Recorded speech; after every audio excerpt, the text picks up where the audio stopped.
Hello and welcome to Off the Roll. I'm your host, Troy Hirschman. Today on the podcast, we have Jay Bradley as a guest. Jay has been an athletic trainer for over 50 years. He is currently the internship director for the School of Kinesiology at IUPUI.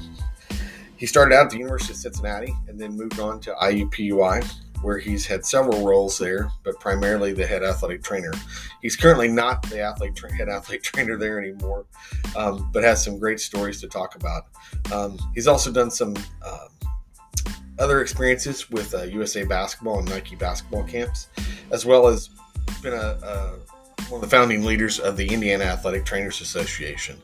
We had a great conversation, and I hope you enjoy going off the roll with Jay Bradley.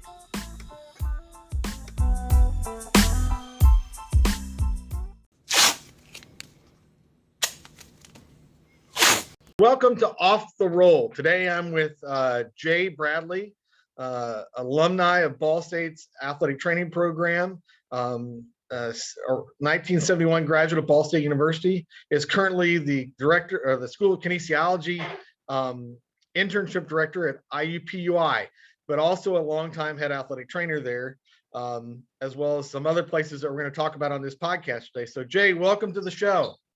Thanks, Troy. So I'm going to start this out kind of like I've done with all the other shows, and you have been around a long time in this profession, and so I want you to kind of tell your story of how you got started, how you found out about athletic training, how you got started, and maybe how you got to Ball State first. Okay. Well, first I'll tell you that you're polite in saying a long time, because I've got some faculty members here that call me the dinosaur. So. Aren't we all a little bit of a dinosaur anymore? I mean, he's even asked me how many shoes I go through driving my car like Fred Flintstone. So anyway, all right. To be most noted, my father was an exceptional high school baseball coach, and he never pushed me to play any sports and allowed me to do whatever I wanted. So I tried all the sports, and at the end of the freshman year, I tried just about everything: football, basketball, cross country, tennis. And at the start of the sophomore year in high school, he called my high school basketball coach, unbeknownst to me, and just simply said, "Jay's going to go out for basketball. He's a slow white kid, can't jump, can't play basketball. Cut him. But keep him as your manager because he'll do a good job." Now, I didn't find any of this out till just this past summer, when I happened to see my high school basketball coach, because also not knowing at that time in high school, my high school basketball coach had been a roommate of Jim Dickerson's in college.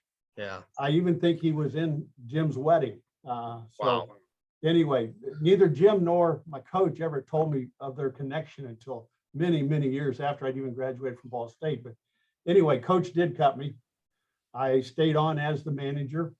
I was planning on the next year coming back as the manager, when, again, unbeknownst to me, my dad had signed me up for the Cramer Student Trainer correspondence course over the summer. Because all of a sudden, one Monday, here's a piece of mail for me, and it's an 8-page magazine, and you read part of it, you answer some questions, it's got some taping skills you practice. So yeah, Dad would bring some tape home, and I practiced on my sisters. They didn't like that, but tough. Yeah. So where did you, Jay, where did you go to high school at? Pike High School. Pike High School. Okay. Here in Indianapolis. Yes. Yeah. Had you really heard, I'm sorry to interrupt them, but I'm trying to set the stage here. So had you heard of any athletic trainers back then at that time? No. Okay. Not at all. Yeah. And I thought it was kind of cool being able to do a little bit more than just, sweep the floor and throw out the balls and, collect the laundry. Yeah.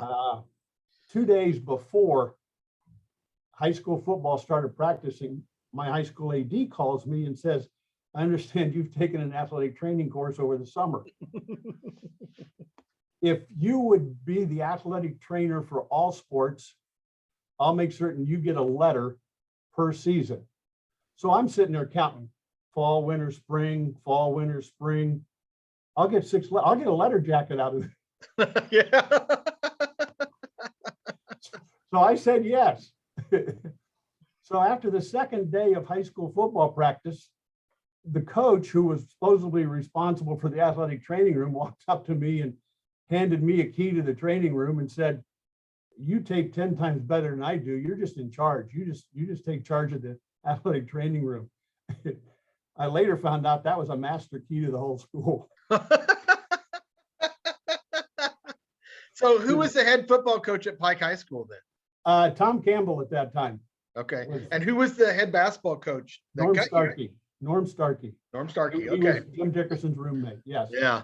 So over those 2 years, my junior, senior year, I was the athletic trainer for all sports. Now, I then started learning about other athletic trainers. And at that time in Marion County, which for those that aren't familiar, Marion County is where Indianapolis is housed.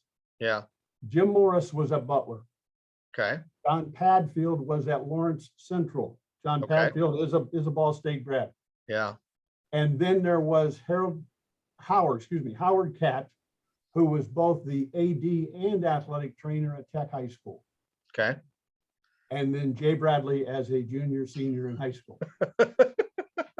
You had some pretty good company though. I mean, yes, considering. Yes. And on occasion, Coach and I would take an athlete either to Jimmy Morris at Butler or John Padfield at Lawrence Central. And I mean, they'd show me some things and help me out with some things as well. So that's how I got my start. I then, as honors go, other coaches around the area started recognizing that there I was providing a service that nobody else had. I got named to the 1967 Indiana All-Star basketball team as the student athletic trainer. Wow. I then got named to the 1967 Indiana All-Star Shriners All-Star North-South football game on the North team. Now, I much later found out Glen Snow was my competition for the basketball, and I beat him out. And then he was the student athletic trainer for the South team in the Shriners All-Star game. Oh my goodness. Wow. And then we were in classes together at Ball State all 4 years that we were there. Yeah. Yeah. Yeah. That's where I got my start. Wow. Yeah. That's so who was on that All-Star team in 67? Willie Long out of Fort Wayne was Mr. Basketball. Okay. George Pillow out of Short Ridge, Greg Northington out of Wood High School, which is no longer. Yeah. John Mingeld out of Elwood, Larry Weatherford, Rodney Ford. Now I'm going to forget a few names now. Yeah, that's okay. I was just curious. You know, that had to be a big deal. It had to be a big deal. Oh, it was. I mean, it was such an honor that even at the end of the school year at Pike, where we have our award ceremony, Coach Starkey pulled me up on this, what I had just found out the night before about the football All-Stars. So he pulled me up on the stage by myself and announced, both the basketball and football All-Stars. And I mean, the whole auditorium stood with applause. I mean, I felt so humbled at that time. And then with the All-Star basketball, we went to Louisville for one game. Right. And our Letterman's Club always had the tradition of sometime during the summer making a trip to a sporting event. I mean, we would raise some money and we would go for a week into a sporting event. At the end of my junior year, I mean, we went up and watched the White Sox and the Cubs play. All right. So this year I hadn't heard anything about it, but all of a sudden in Louisville, as I'm introduced as a student athletic trainer, way up in the rafters, I hear my athletic, Letterman's Club cheering for me. So yeah, awesome. You had your own fan club. That's awesome. I had my own fan club, yes. Yeah. So you finish up at Pike. Were you looking around to see if you could do this someplace else? Did somebody give you a recommendation? Did Coach Starkey then say, "Hey, this is where you're going"? I really had no help from school.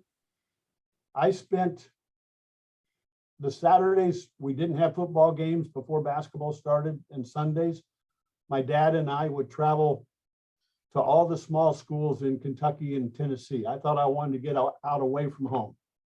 So we traveled and visited with, and, I was finding out that some schools had some athletic training classes. The curriculums were not in place yet. So yeah, you can come on as the basketball manager. We could let you be but we don't have an athletic trainer you can learn from.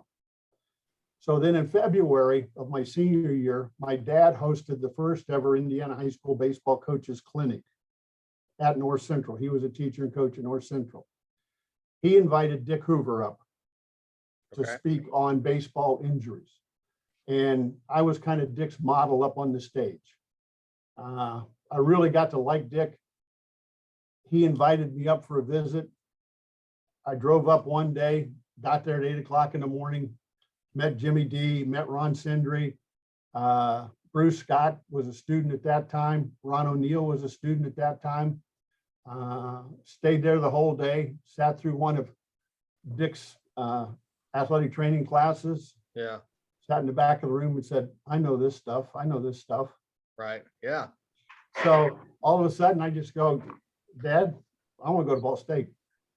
And that was well before the curriculums. That year, my freshman year, Bud Miller was on sabbatical, finishing up his PhD. Right. So he then came back. And then a year later, both he and Dick left. Bud went to Penn State, I believe. Dick went up to Northwestern. So that left Jimmy D, Ron Sindri. And then they brought in, I believe it was Ruddy Adams, was the physical therapist out of the health center, because at that time there was a clause that the head athletic trainer was also the head physical therapist. So right. So this is about 67, 68. About 67 is when I started. So Right. this would have been 69, 70 Okay. when all that changed. And the only semester I wasn't in the athletic training room, well, no, there were two. Dick kicked me out at the end of my freshman year, spring semester, because he didn't think my grades were good enough. So he wanted me to concentrate on them. And then the winter quarter that I did student teaching. Yeah.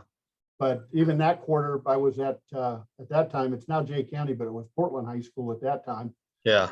I helped out with the basketball team. I didn't necessarily go on road trips or home games, but after school, before my wife could get back, we only had one car. So before she could get back and pick me up, I'd do the treatments and taping and stuff like that. So, so did you have a class with Bud? not with Bud. My Yeah. classes were either with Dick or with Jim. Yeah. I will tell you this, because we all know how excellent a teacher Bud was. Yeah. In the summer of 72, I think it was, when I'm sitting to take my national certification test, they call me out to go do the clinical portions, the skills. I walk in and there stands Bud. And to myself, silently, I just, oh crap. Now, And was this in St. Louis? Yes, this was in St. Louis. This was in St. I've heard a story. I've heard Glenn's story Glenn about took this. the test at the same time. Yes. Yeah. We- I've heard we Glenn's both- story. Yeah. We both slept with all of our books under our pillow, hoping for osmosis to occur overnight.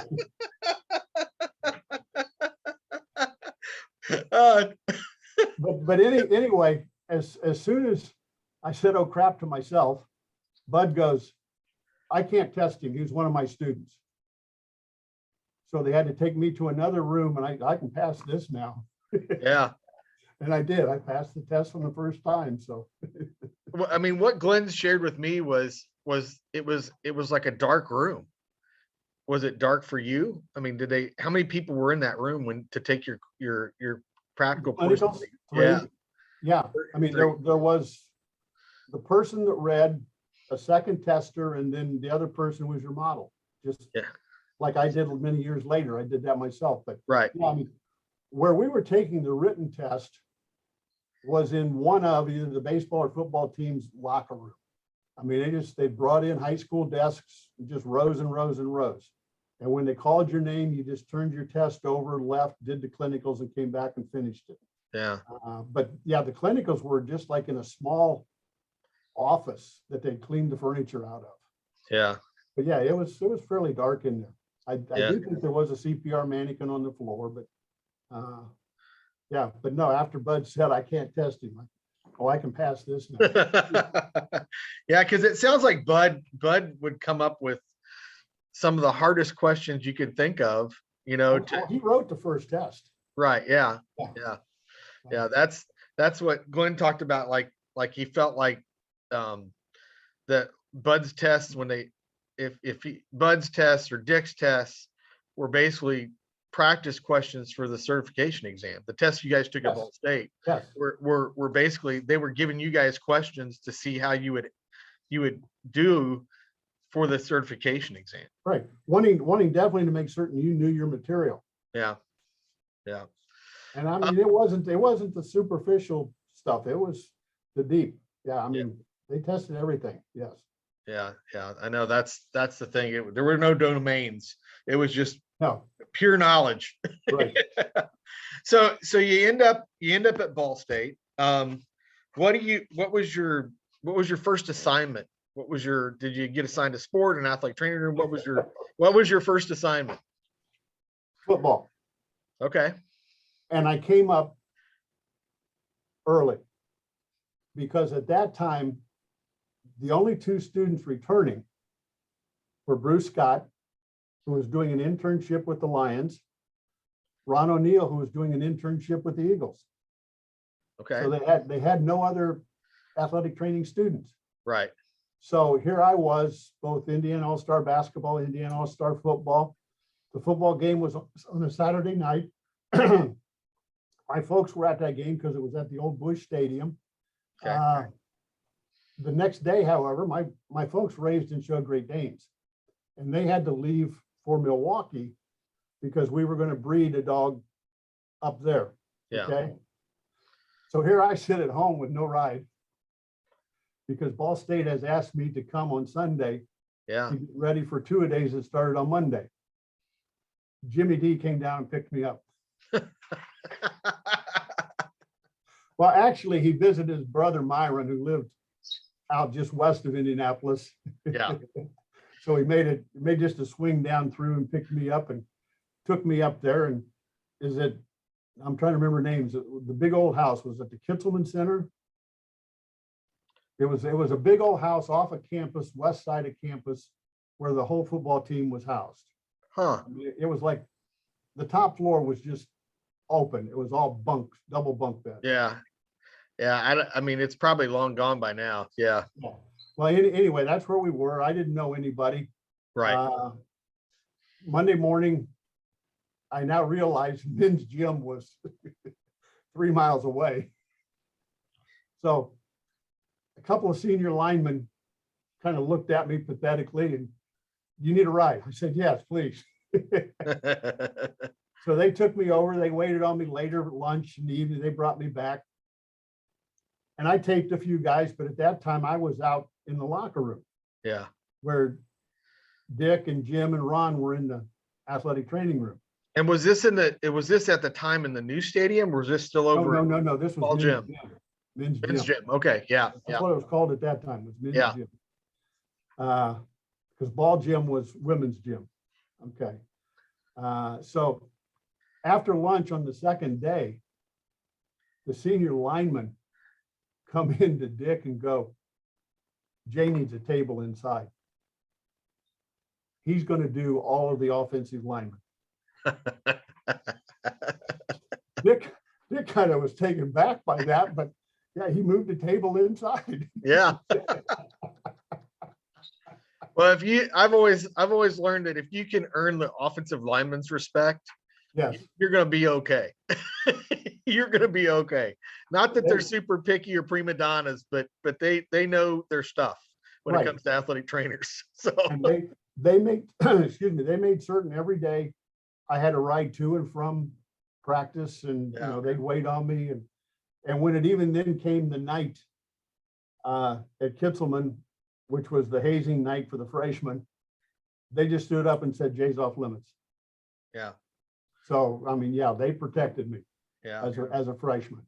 Now then, later as school started, I mean, Bruce and Ron came back from their internships, and I was kind of second fiddle at that time then, but yeah, still, I got a great start that freshman year.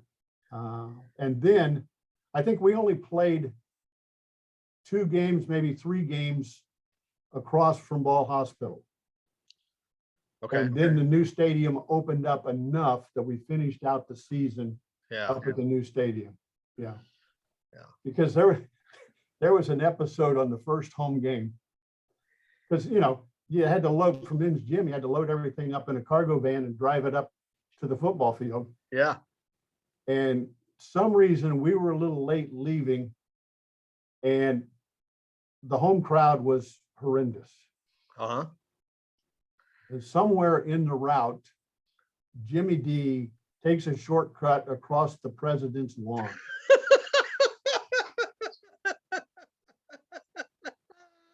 And Hoove is sitting in the front seat just screaming, "We're going to be fired. We're going to be fired."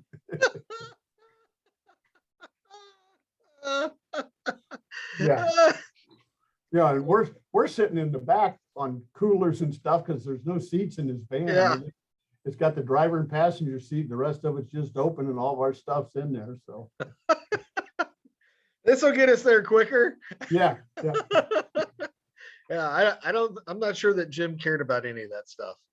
No, we need to get to the field. We need to get to the field. Yeah. So what else did you do in your time? You talked about you had to do student teaching up at Portland, but what else did you do in your time at Ball State? Well, I covered men's basketball for 1 year. Right. And then my senior year, after I got done with student teaching, I mean, everybody else was already fairly well assigned for all the spring sports, but that was the spring that Ball State actually started men's soccer. Okay.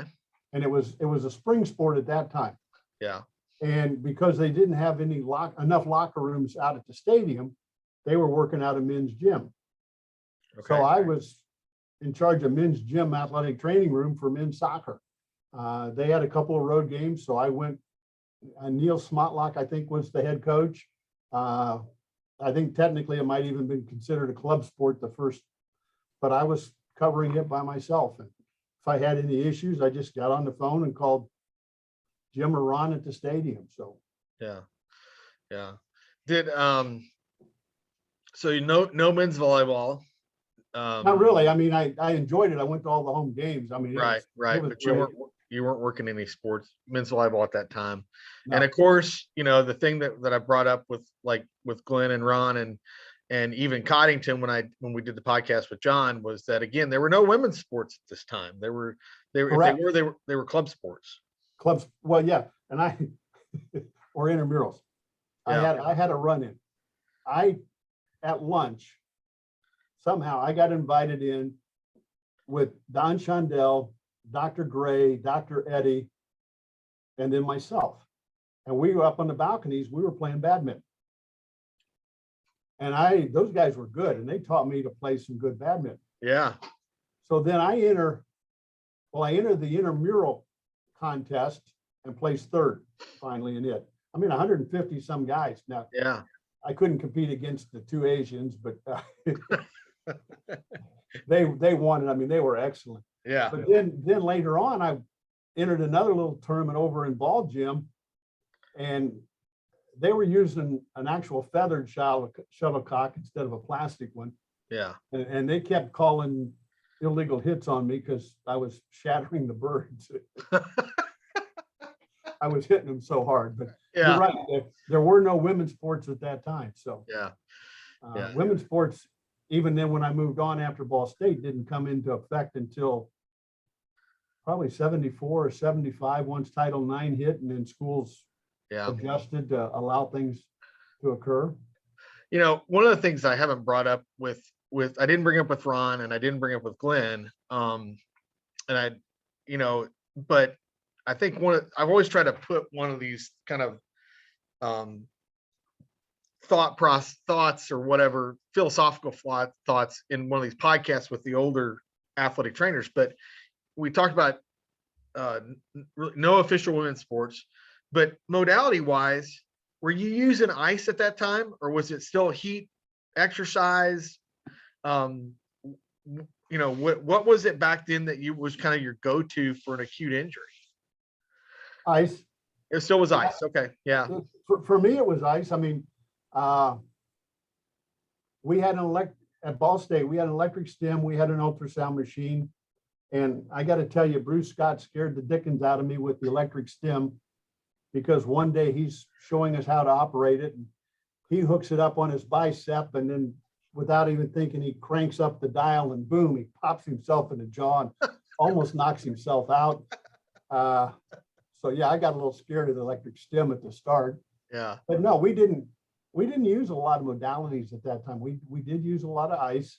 Okay. And even then when I moved on to Cincinnati, yeah, I had stems, I had diathermies, but yeah, we used a lot of ice. Okay. Yeah. Good. Okay. So you graduate from Ball State. So what is your thought process? I mean, are you thinking like, I've just finished my student teaching, I'm going to go find some high school job and end up being a teacher and maybe an athletic trainer at the high school level, but that really hadn't gotten caught on yet? What were you thinking at the end there? Well, it had started catching on, mostly in other states. I applied, and I had phone interviews with a school on an Indian reservation in Arizona. Uh-huh. They wanted me to teach horseback riding and archery, and I didn't think I could do that with Indians. I'm sorry, but they were probably better than I was. Yeah. Then there was a junior high down in Florida, and I could be a junior high physical education teacher and then move over to the high school to be the athletic trainer. And I was given that serious thoughts up until the NATA convention that summer. Yeah. I mean, that happened right at, and in fact, that summer, of all things, I had one dance class I had to take over the summer to graduate in August. So I wasn't going to be a graduate till August. Okay. Right. So that phone call came in just before I left for the NATA convention with Jim and everybody else, and it was in Baltimore. And at the national business meeting, Jimmy introduces me to Gene Benner, who was the head athletic trainer at the University of Cincinnati. Now, Gene and Jim had followed each other, Miami of Ohio, Maine, other places. Uh-huh. Okay, so they knew each other very well. So I'm sitting in the back row with Gene Benner of the national business meeting, and Gene just goes, "Do you like basketball?" And without any hesitation, and I don't know why, but my answer was, "Sir, I'm from Indiana." And he goes, "Good, you're hired."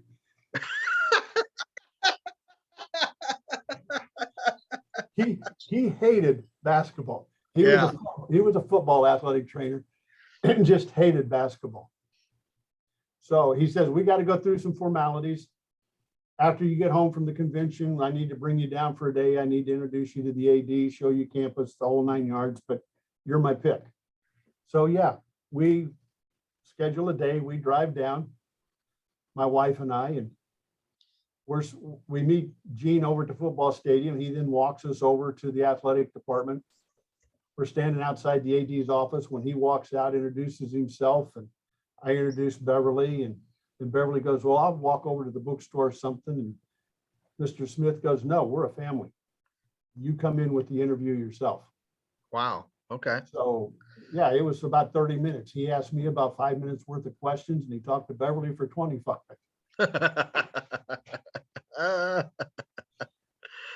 She was an elementary school teacher. Yeah.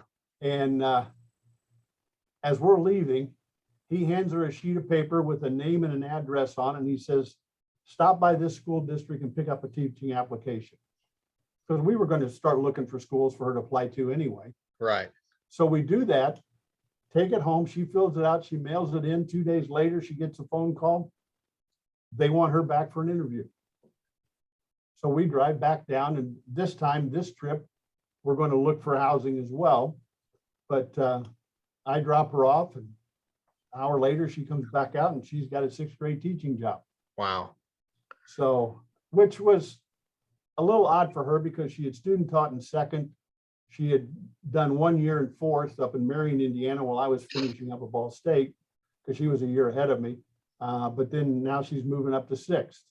So, but yeah, later that fall, Mr. Smith, the AD, has a little Sunday afternoon kind of party for all the new welcoming staff, new staff on the athletics department.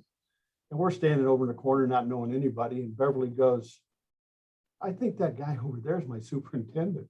A little bit later, Mr. Smith brings him over and says, do you know my next door neighbor? He's your superintendent. Yeah.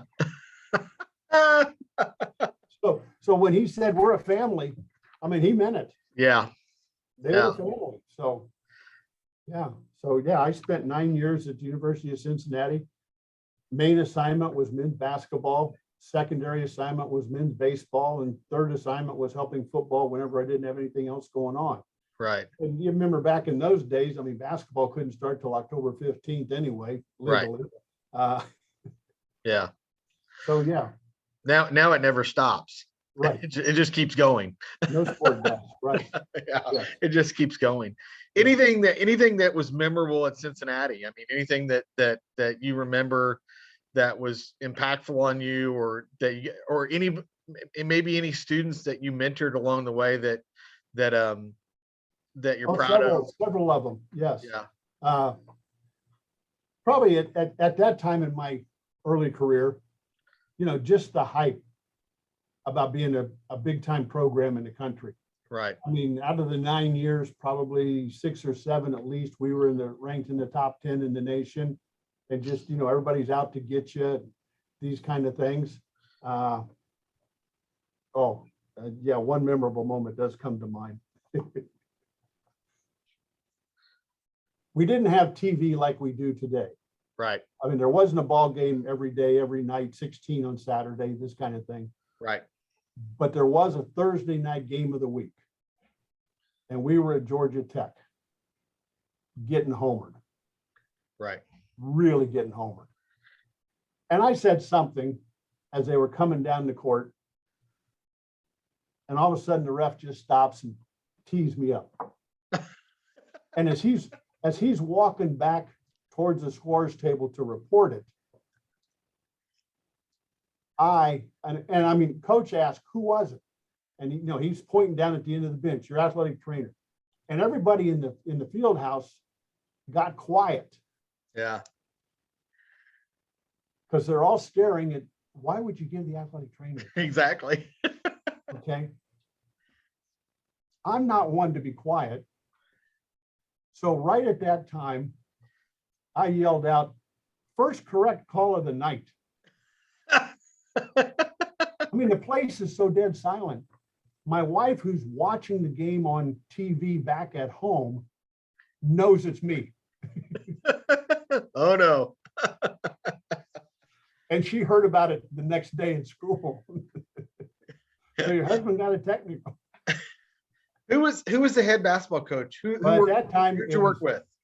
Well, I'd worked with Gail Catlett for 6 years. Okay. But he had gotten us into trouble with the NCAA. And Ed Badger came in. Ed Badger, who had been with the Bulls, later with the Pacers. And he's still on one knee on the sidelines while the ref is reporting my technical. And he kind of looks at me and he goes, Jay, next time, wait till we don't have the ball. I mean, that's all he said. Yeah. He knew I was right in doing what I did because we were getting homered. So Yeah. Yeah, that was not so memorable because later that spring, we hosted a coach's sports medicine clinic. Uh-huh. And I don't know if you ever knew Bert Goebel and Skip Warm from Keys Goebel Medical out of. I remember Bert. Yeah. Okay. All right. They were one of the sponsors for this. And right in the middle of the evening, they stop everything. And they award me with the Potty Mouth Award of the Year. And they have a big toilet seat that they raise it up and there's a referee shirt hanging on the inside. Oh my goodness. Oh yeah. I heard about that for years. So it's interesting that as athletic trainers, we find ways to have a lot of fun with each other on those incidents that were not quite perfect. In the MAC, we have the Fickle Finger of Fate award that gets passed around, and we almost got it here a couple weeks ago because we're playing Bowling Green and for whatever reason, Bowling Green's best player, our coach was actually still in the coach's box, but this player came out of bounds to come back down the court and stepped on his foot and turned his ankle and fell on the floor. And I asked their athletic trainer at halftime, like, hey, is your guy okay? And he goes, he's fine, but he stepped on your coach's foot. And I went, really? And he goes, if he wouldn't have come back in the game, I was going to make sure that you guys got the fickle finger of fate for that. And I go, it doesn't matter. It's just, and you can imagine what the fickle finger looks like. The award looks like, yeah. Oh, yes, I'm certain. Yeah. Certain. But those are things that I think that makes it fun in this profession. Oh, yes. That we don't take ourselves so seriously that we can't have a little fun with each other.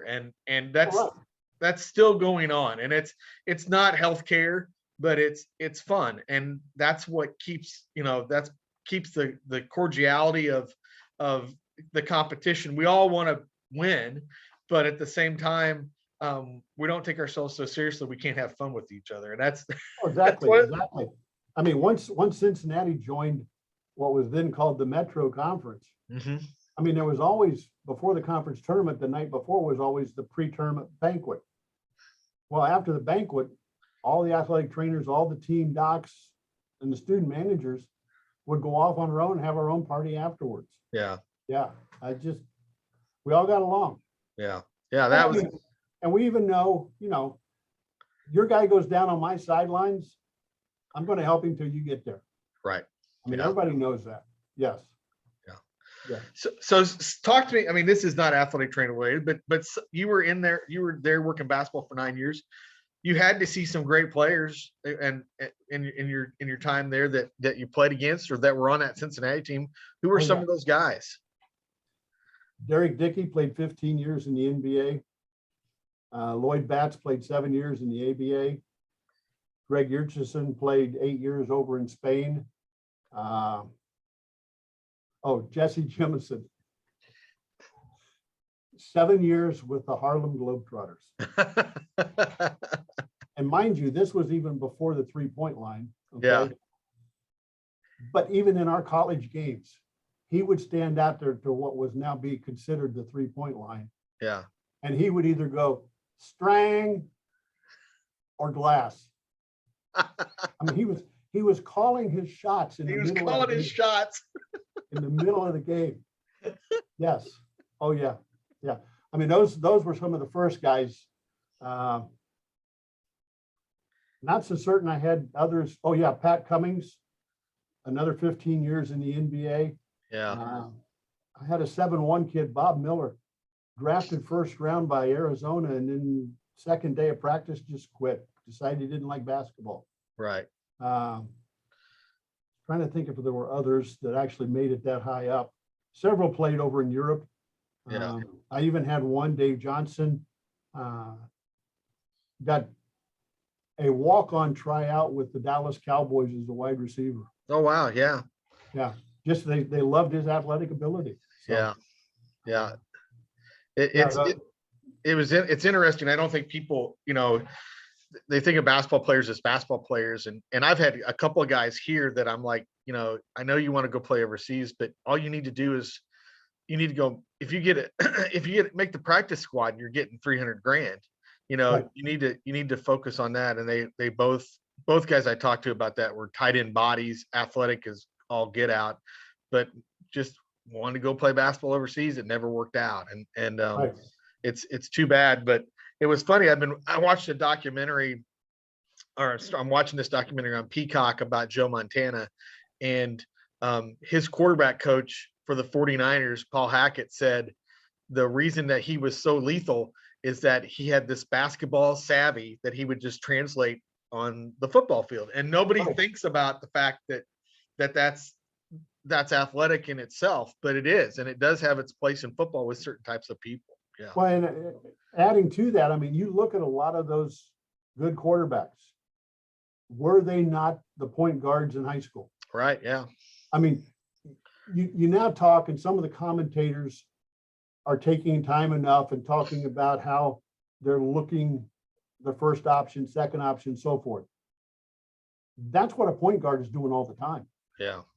And they probably got that instinct off of basketball. Yeah. Yeah. Yeah. So Now, you had asked earlier about students, and a couple that come to Yeah. mind. Pat Graham. yeah, In fact, she did a GA at Ball State, but she was the first curriculum director at UC. yeah, And then when she retired, Tom Herman, who was in the same class with her, okay, he left and went with, I'm drawing a blank now, Eastern Kentucky. Bobby, it'll come to me. But anyway, he did a master's there, came back then. Bobby Barton. Yes, Bobby Barton, thank you. Yeah. Took my place. Okay. I had left to come to Indianapolis. So he took my place, and then somewhere along the lines, he also got a PT degree, but he is now the master's curriculum director at UC. So Okay. yes, had another one, Mary, short gal. Anyway, she was curriculum director at a very small school down on the Ohio River, just southwest of Indianapolis, or Okay. of Cincinnati. Yeah. So, I mean, several of them have gone on. Yeah. Several of them went on to smaller colleges up in Ohio as well. So Yeah. there were a lot of great students coming out of that program. So Yeah. So how did you make your way back to Indianapolis? well, my dad again, Okay. high school baseball coach. One Sunday, he gets a phone call from an orthopedist who is also a father of one of his players. His son had run out to get the newspaper, sprained his ankle very badly. High ankle sprain, was going to be in a cast for about 6 weeks. They got to talking, and this sports medicine is something that's really coming along. And Right. I've got a little part-time athletic trainer that's here in the wintertime, but not in the summertime, because he works with the Montreal baseball team. And Dad goes, well, my son's an athletic trainer, and and next thing I know, I've got an interview with this doc, and I've never even met him. Yeah. So I come, and it's Memorial Day weekend. And he takes Beverly and I to the 500 parade Saturday morning. Yeah. Now, I didn't have tickets for the race, but we agree I'll start August 1, because I wanted to work a basketball camp that was still going on at UC. But I was breaking the ice, an athletic trainer in a doctor's office. I mean, at that time, that was a rarity. And it had some hurdles as well. So who is the doctor? His name is George Rapp. Okay. He was the Indianapolis Indians team physician. Okay. It was Rapp, Cravens, and Reddick.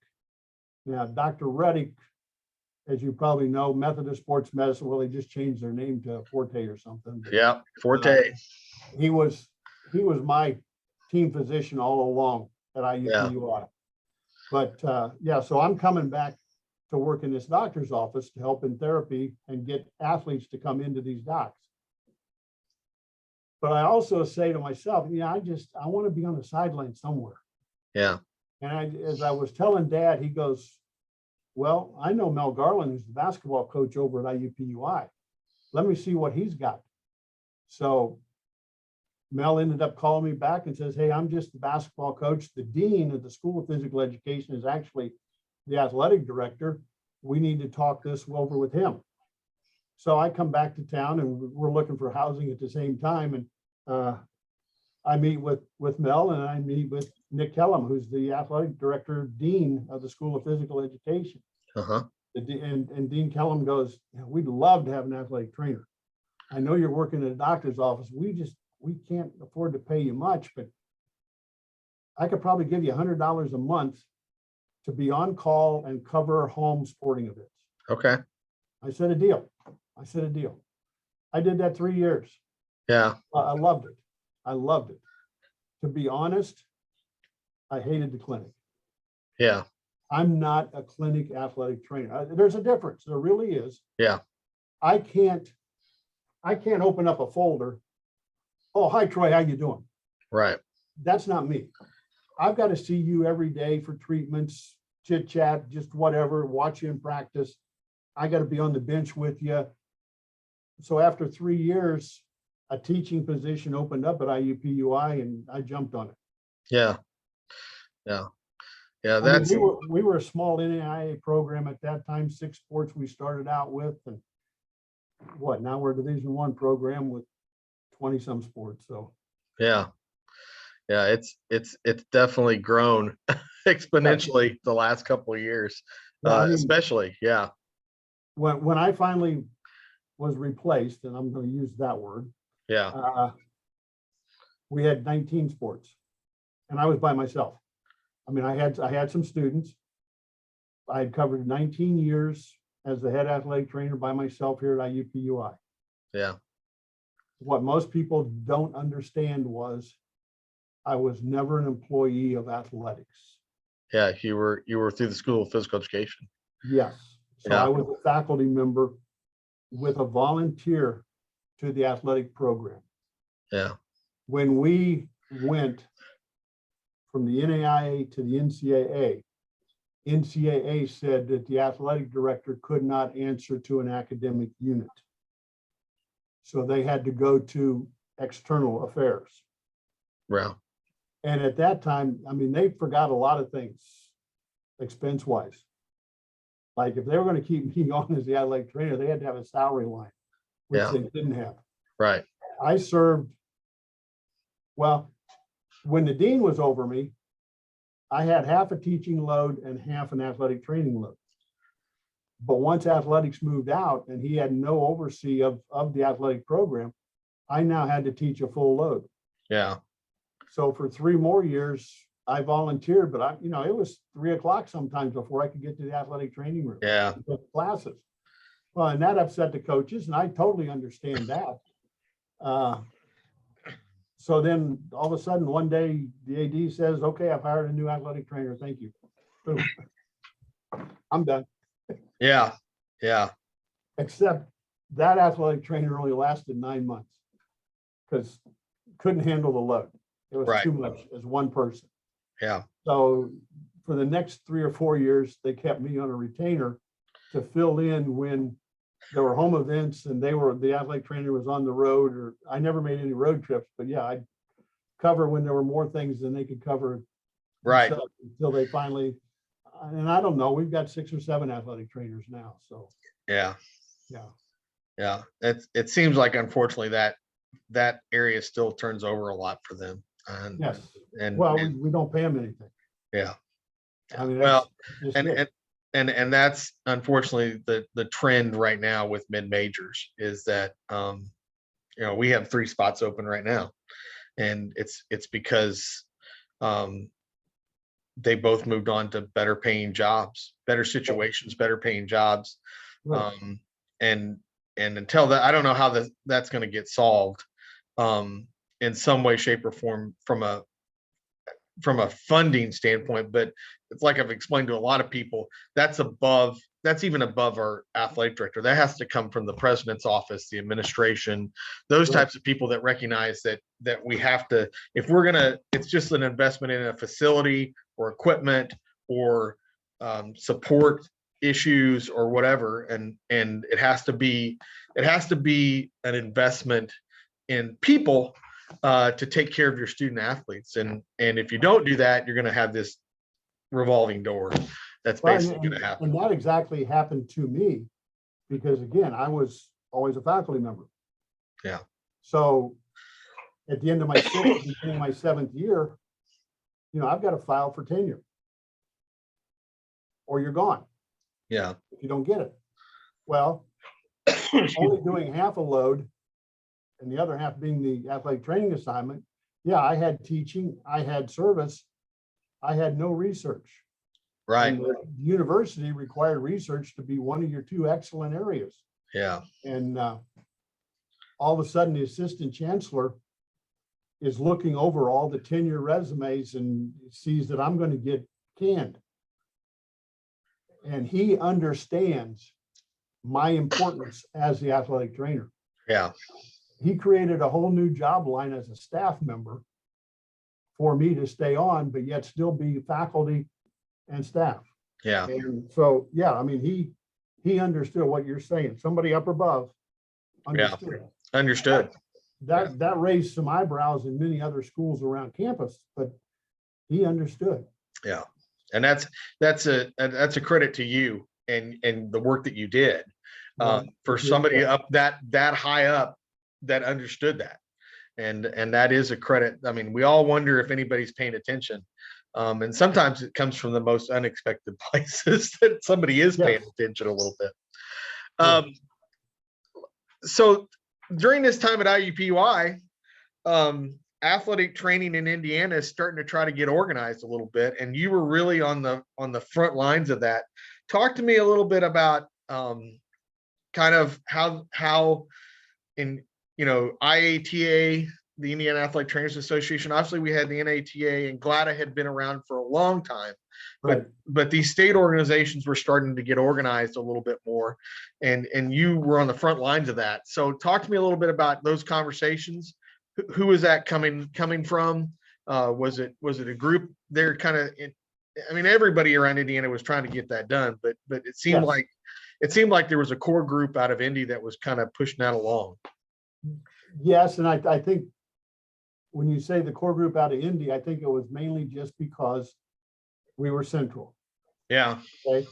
Denny Miller had started something a year or so prior, but then the Indy group, taking from Denny, even taking a little bit from John Schrader, Bob Binke, Bud.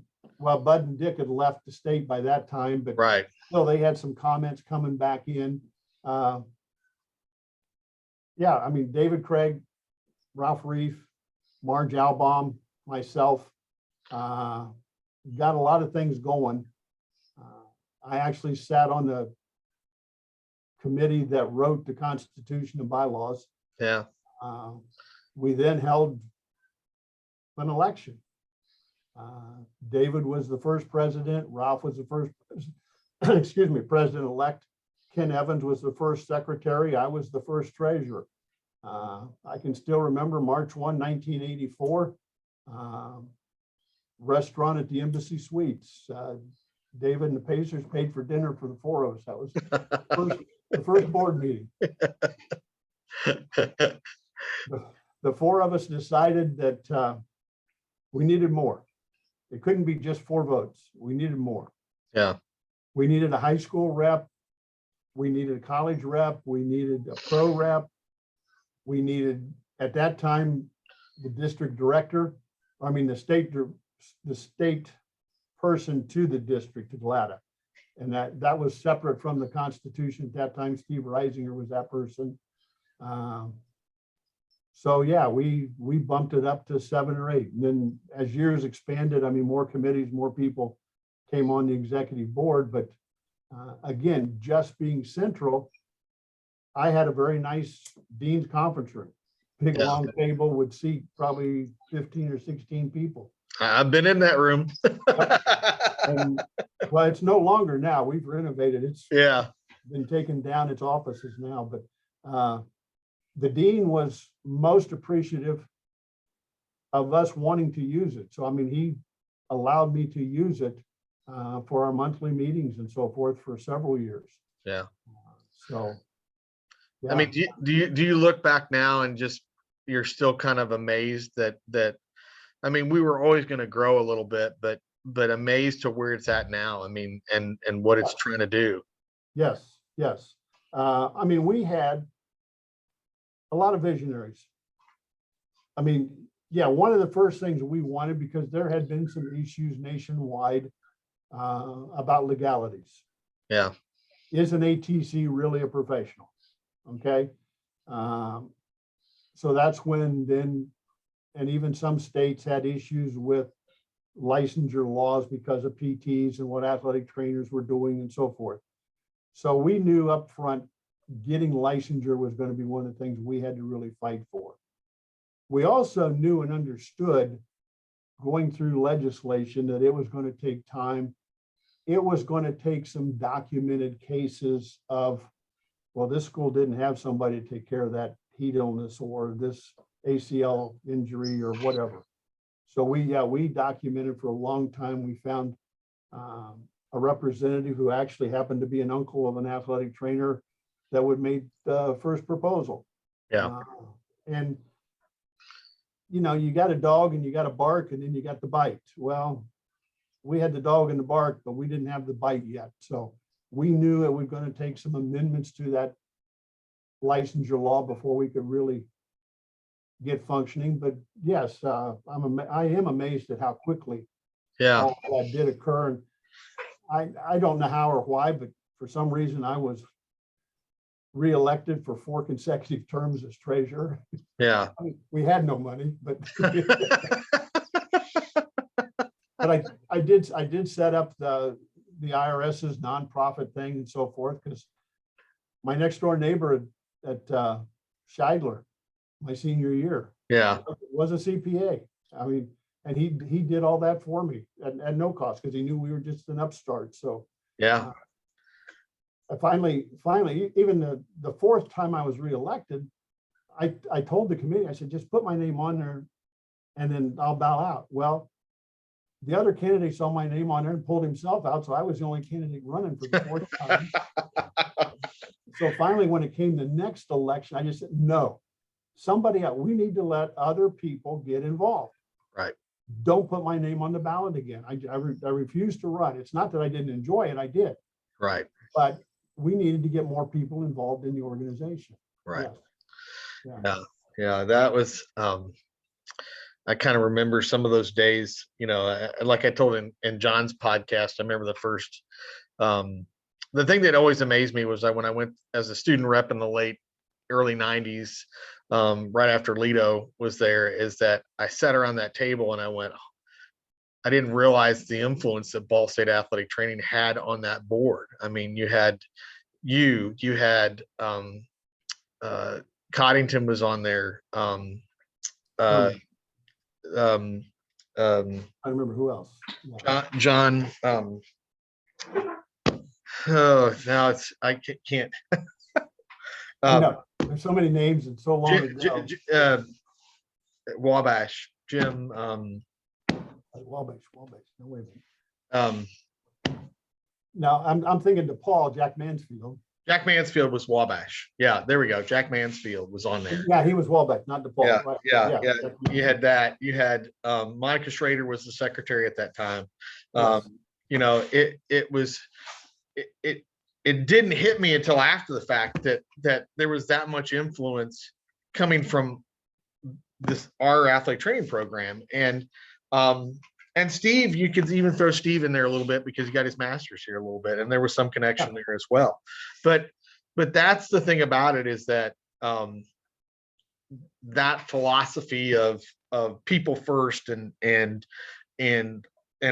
some work ethic and those types of things that were instilled from Jim and Ron and that, along that way with really Jim and Ron. I mean, not to take anything away from Don or Ruddy or anybody else, but it was that philosophy that really got instilled in a lot of those people, that really probably made it work in that aspect of getting that thing off the ground. And that's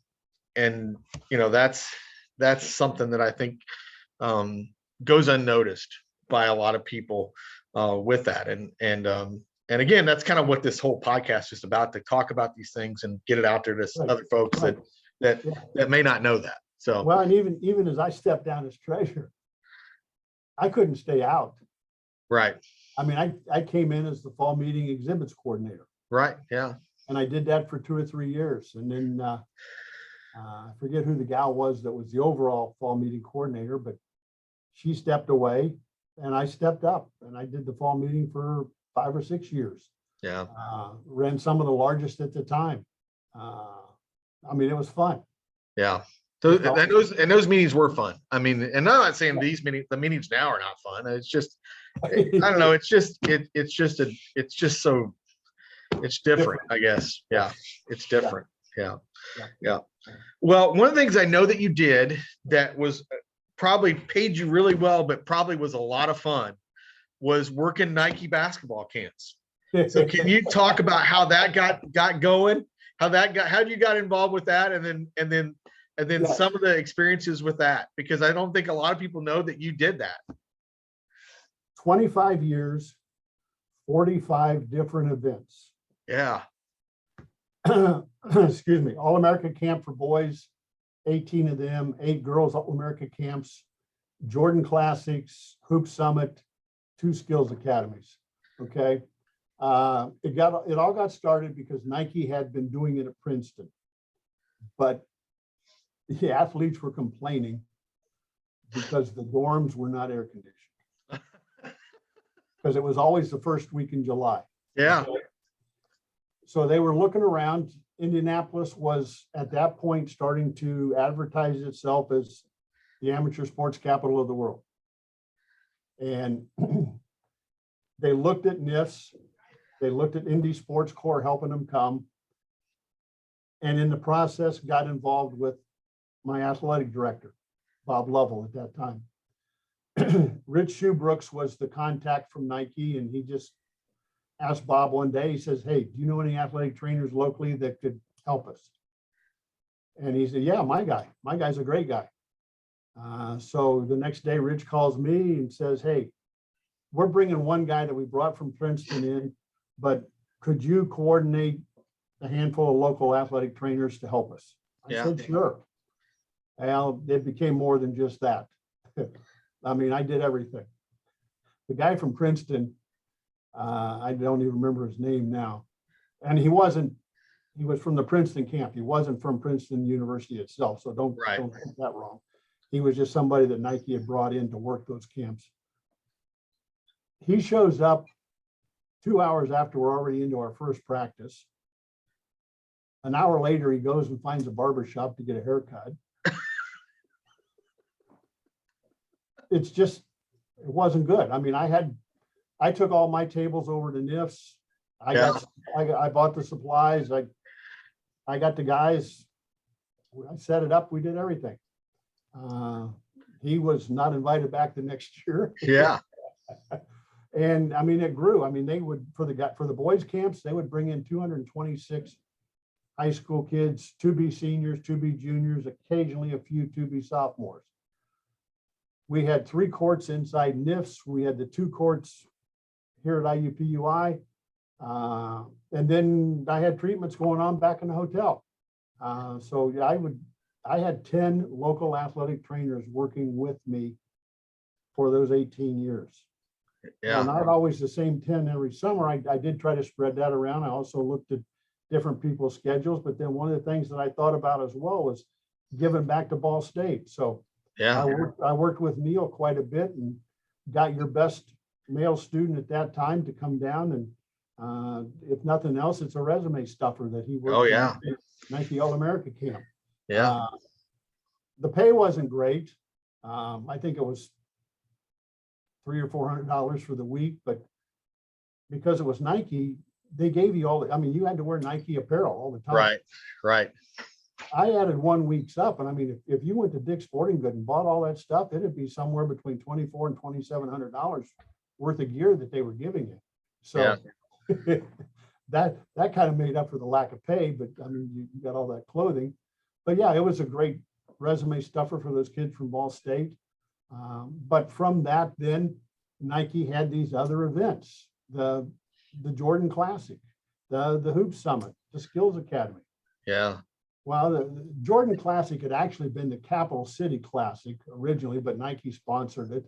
Then Michael wanted to get involved once he started playing in Washington.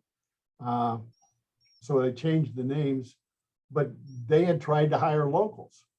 And the locals, with the traffic and so forth, sometimes they didn't get there on time. Whereas with me, they brought me in. I was in the hotel with the teams. Bingo. Yeah. I then hired a local from DC that I could trust. Right. I knew a young man, very excellent. In fact, I think he's now the head sports performance person for the Washington, whatever the WNBA team is. Who was that? Naveed was the first name. I can't pronounce his last name. Yeah. Got it. But yeah, he helped me. And we did that for eight or 9 years. I forget now. We then moved up to New York, Madison Square Garden. Oh, wow. We've been in DC playing at Washington, or Maryland, excuse me, Maryland's gym, which I've got a story for you in just a second. Yeah. But then they moved it up to New York City, Madison Square Garden, because they wanted even more press out of it. Yeah. Okay. But yeah, the last year in DC was LeBron's year. Okay. Okay.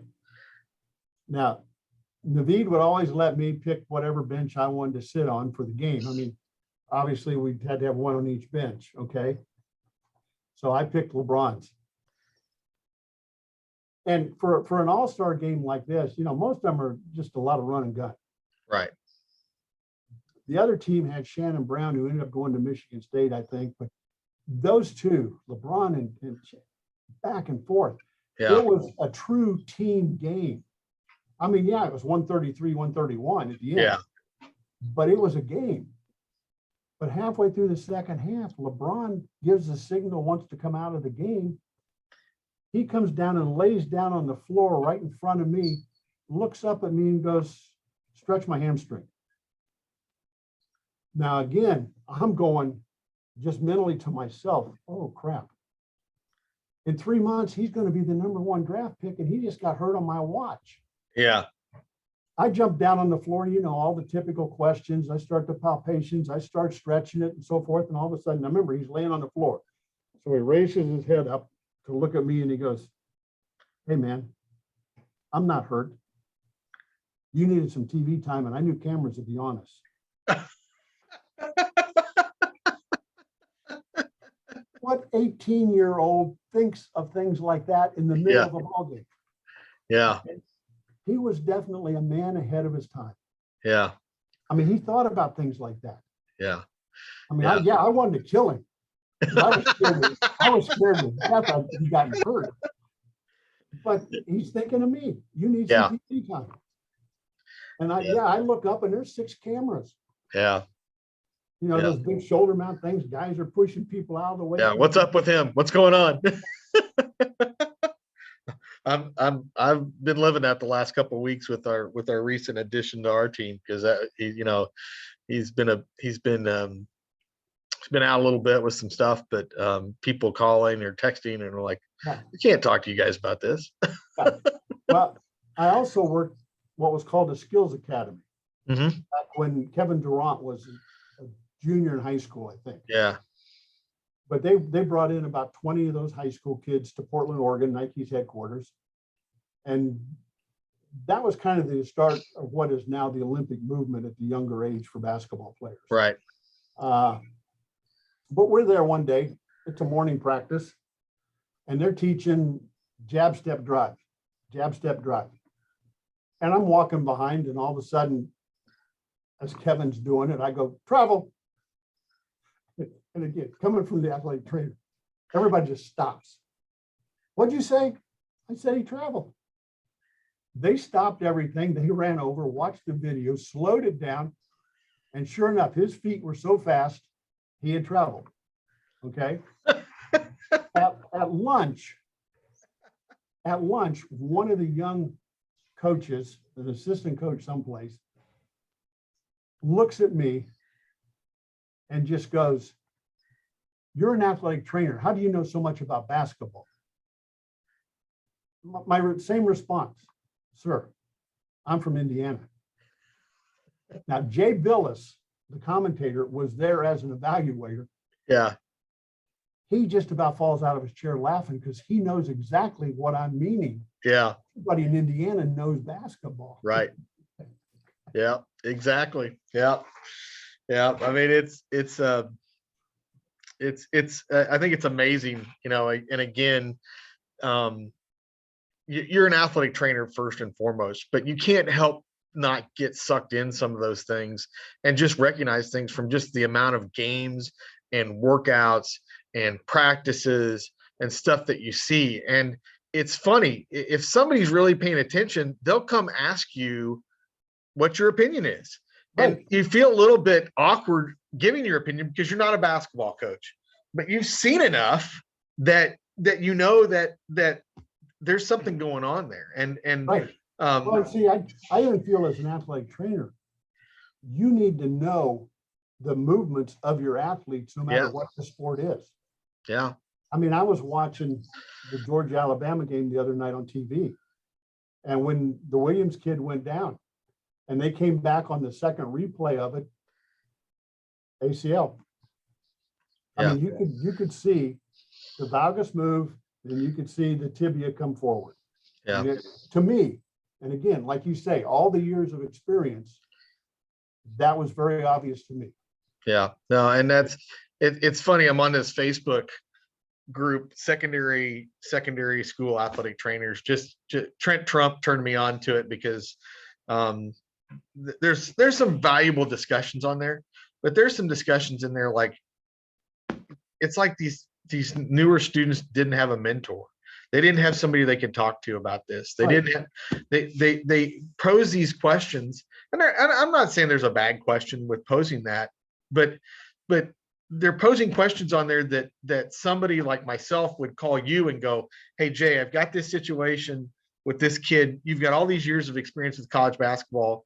What is up with, how can you help me with this? Or, Right. I'd call Ralph, or I'd call Tony, or, I wouldn't put it out there for everybody because I respected the amount of experience. I wasn't just going to put it out to the general consensus. I was going to put it out to people that I know and I trust and I have connection with, to do that. And they were all debating this. Like, is it an ACL? Is it not an ACL? Is it this meniscus? I mean, I'm like, you folks, that's great. That's a great forum for you that don't know.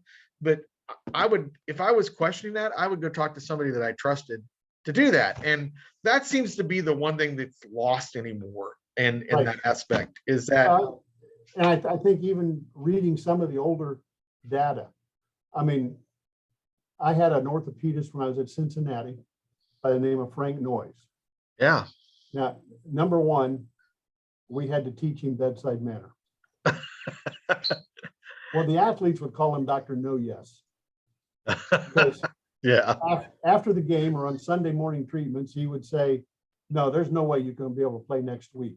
Yeah. When he reevaluates on Friday and oh yes, yeah, you're great. Jay, Bill did a great job rehabbing you. You can play tomorrow. But anyway, he had done a lot of the preliminary researches on ACLs. And the one thing that I took from him, and I still tell people this, there is no such thing as a partial ACL tear. It may show up on an MRI as a partial tear, but because it's lost its blood supply, it will disintegrate and it will tear completely within the next few months. Yeah. So, I've always told all of mine who didn't go to my team docs, because my team docs believed in that philosophy as well. I said, hey, don't let them tell you it's a partial because it's going to tear completely sometime. Yeah. So, but yeah, along with the experiences, I mean, having good docs that you work with as well. Don't ever be afraid to ask somebody for some assistance. I don't know how things go today in the master's program, but I was really upset when students were limited in what experiences they could gain. Yeah. I mean, mine will tell you, and I was back in the old internship program with my students. My students appreciated being able to go on the road with a team by themselves, because they always felt that here I was there. Yeah. Even though I tried to tell them up front, my evaluation is going to be evaluating your evaluation. You're going to do the first one. I'll do the second one. You need the experience. You need the hands-on. I'm here to mentor you. But so then when they go on road trips, they felt confident. They knew what they were doing. And you ask about some of my students in Cincinnati. Well, some of my students from IUPUI, when I did have the program, I mean, I can count at least 5 or 6 that were major college head athletic trainers. Yeah. I had one that made it in the NBA for 10 years. Yeah. 7 as an assistant, 3 as the head. Probably 10 or 12 of them went on to PT school. Yeah. So, I had a limited number of students I had, but they all did great things. once they left me. So yeah, the purposes of this is not to point out the weaknesses in the current education system. right. It's to kind of amplify or elevate the way of doing things in the past, because it did teach and it's kind of like I said, when they made that move from the certification exam the way it was, with a written part and a practical portion and a written sim, to all computerized. My argument is that as athletic trainers, whether you're at the secondary school level, the college level, the professional level, if you're in a clinic, sometimes you have to perform in front of people, and there's a certain level of stress that goes along with that. And if you do it in front of a computer, it's not the same thing. I don't care what it is. And that's one of the things I've talked to some young athletic trainers that are straight out of school, that said the most terrifying thing, even though they had, the most terrifying thing was the first time that they were by themselves. They're at a high school, maybe they're a high school, and they're a high school football game, and somebody goes down and they got to go out on the field and make a decision like, do I get this person up? Do I not get this person up? Do I activate EMS? Do I not activate EMS? They go through the whole scenario, and they're like, well, crap, these people are waiting on me to make a decision. and they don't know what to do in that scenario. Whereas in the practical portion of the exam, you had people in front of you that were judging you, that, were evaluating you, scoring you. And there was a certain level of pressure that you learn how to deal with in that aspect. And as examiners, we both saw it. I mean, there were some people you're like, that person is never going to make it, and there are some people that did really well. As examiners, you love sitting there, seeing the pressure just your presence was putting on those young pups coming up. But it was going to be helpful down the road. Yeah, it does. It is helpful down the road. And I think that's the thing that I wish we could get back to some way, shape, or form, because you can't emulate that. Just excuse me, you can't emulate that doing like signing off on a proficiency or something like that. It's not the same thing. It's not real life. It's not the same thing. It's not what you deal with. And I think they spend, it's interesting now. I think that Katie is spending all this time of trying to come up with ways that we can, onboarding and all this other stuff to get these young athletic trainers up to speed to be on their own with that, when they had it all along, if they had just left it alone. Exactly. Yeah. I mean, you can't knock hands-on experience. Yeah, you can't. I don't care how good you are with the textbook. Yeah. I mean, you can sit there and say page 356, paragraph 2, line 3, it says this. Yeah, well, there's your athlete. Do it. Do it. Yeah. Well, listen, I've got to kind of wrap this thing up a little bit, but my last question is there anything that, if you could give one piece of advice to a young athletic trainer, and maybe we just summed it up, I don't know, or some story that you would share that you think might help them along the way, what would that be? Well, I think, because I've got another little story that goes along with that. Yeah. That I want to share with you as well, but treat everybody with respect. Get as much experience as you can, but treat everybody as an equal. I used to say, even though I didn't have it, but those numbers you used to pull at the meat counter? Yeah. Who's next? Who's next? I didn't care if you were the star or the bench. When you walked into my training room, you got treated by whatever number you were when you walked in. Everybody was always treated equally. And a little story that goes along with that. One day, I'm walking down towards my athletic offices when I was still the head athletic trainer, and the head basketball coach, a father, and a son who obviously was a recruit were walking towards me. As we got close enough, without saying a word, the father and I hugged. the coach is just, what's going on? Yeah. When we unembrace, the father looks at the coach and goes, if Jay's here, David's coming here. It was Derek Dickey, 15 years in the NBA, one of my players at Cincinnati. Yeah. Yeah. Yeah, he had that much still respect of me Yeah. to take care of his son. Yeah. Okay? But it was the way I took care of him. It was the way I took care of everybody. Yeah. I think experience is important, but I think the way you treat people is even more important. Yeah.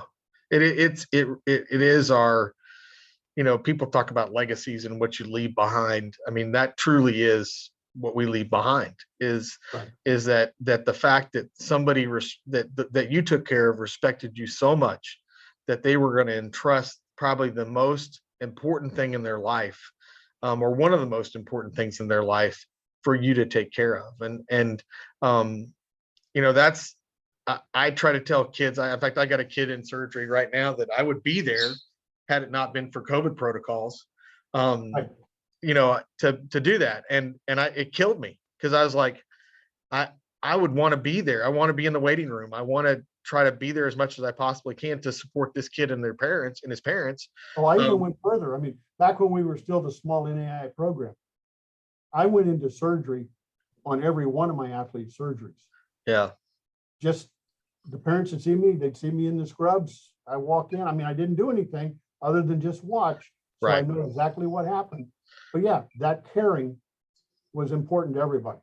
Yeah. Yeah. No. And again, I think that's kind of the way we do things here at this institution. And I'm always thankful for the education and the connections. And that's why I wanted to do this podcast, was to highlight some great athletic trainers that have come through this program and kind of talk about those types of things, as long as and the fun things along the way too. Oh yeah. Obviously, I guess I do have one more question. Okay. I got all day. Yeah, I know. I'm supposed to be in a staff meeting right now, but I'm not going to worry about that. Yeah. But I asked Coddington this, and I asked JD this, but or not asked, but I asked Sindri this. But you talked about JD coming down and picking you up. Did you have any Dickerson stories from your time as a student here, or any other stories along the way that you can tell that would put a smile on our face? Because I'm sure there's a lot of them. Well, by today's standards, it's not politically correct. No, it's a podcast. We don't care. Okay. So let it go. I don't know how many of you remember that little English Ford car he had. No. But one day, he and I are driving across campus, and we see, and I'll try to be as correct as I can. Yeah. A vertically challenged young lady in a dress. And he goes, she's so short that when she farts, she's going to blow sand in her shoes. I about lost her right then.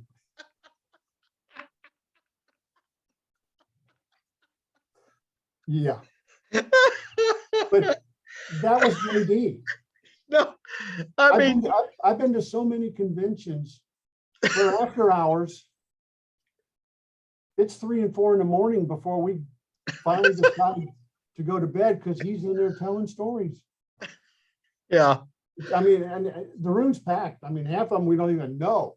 They've heard from the hallway. They've heard some of the stories, and they just step in to keep listening. So yeah, it was fun times. No, it's okay. I mean, Coddington told this story that he was babysitting over there one night, and I don't know if you listen to John's podcast, but no. he's telling the story that he was over there one night, and I don't know if this was a joke, or it could be a joke, but he had overheard Jim and Carol talking, and Jim was stressed because the School of Physical Education was going to make him take a physical, and they were going to need what he was nervous about, he's going to need a stool sample, a urine sample, and a semen sample. And supposedly Carol told him, "Well, just give him a pair of your underwear, Jim." so but I mean, all of us back in those days at some time babysat. yeah, that's what I heard. Yeah. So one night I'm over there and I had just become engaged to Beverly, so she comes with me as well. And they'd gone out, Dickerson's had gone out with the Sindries. Well, Sindries were then going to drive us back to campus. I had just gotten contact lenses. Now they were the old hard ones, so they dried out quickly. So Beth comes in the house and goes, "I want to see Jay with his contacts." "Oh, you've got your glasses on." I go, "Beth, I'd look just like this if I didn't have my glasses."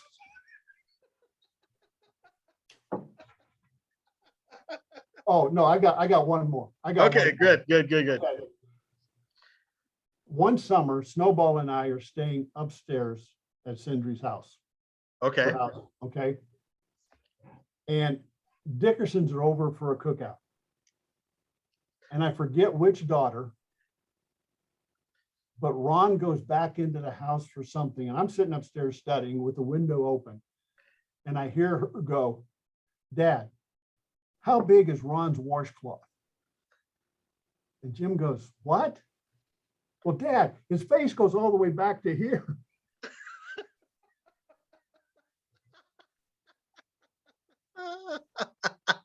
Oh, yeah. Now, Snowball might have told you that we almost got kicked out because we were teaching Todd big time wrestling. Some of the plaster downstairs fell off into Ron's lap as we're bouncing around. So there's a million of them. I know you got to go. I know, no, it's good. That's awesome. Does Todd remember that? I don't know. He was only 2 at the time. Yeah. Probably not the last time that something got destroyed at the Sindri house because of somebody teaching somebody something. So right. Well, I mean, Sindri tells that story himself. He said, "Yeah, I almost kicked Jay and Snowball out. Just they were wrestling upstairs. I thought the ceiling was going to come on top of me." Well, listen, Jay, this has been awesome. And yes, it has. Thank you. I thank you for coming on and doing this.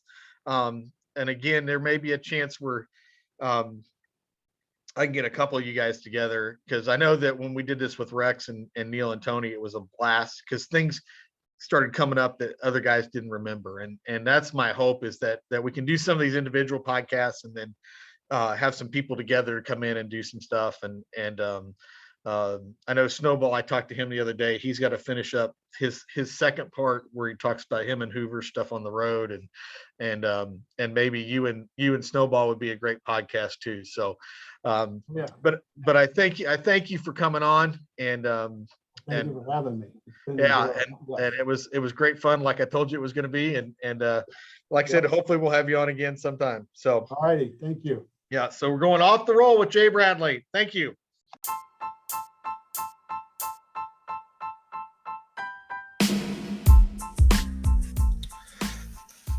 I want to thank Jay for coming on the podcast today. It was great having a conversation with him. He had some great stories. He's had some unique experiences as an athletic trainer, and it was great to hear those stories and hear some of the background on how he got to Ball State and how he got to Cincinnati and then how he ended up at IUPUI.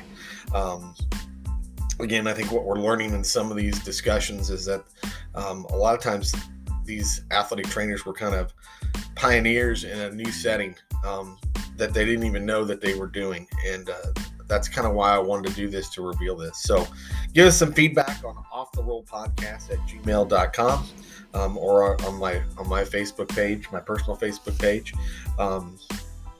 And we'll, like I said, we've got some exciting podcasts coming up here in the new year that I'm lining up. Maybe a few surprises that are not going to be Ball State alums, but should be interesting talks anyway. So I want to thank everybody for listening. Have a great day.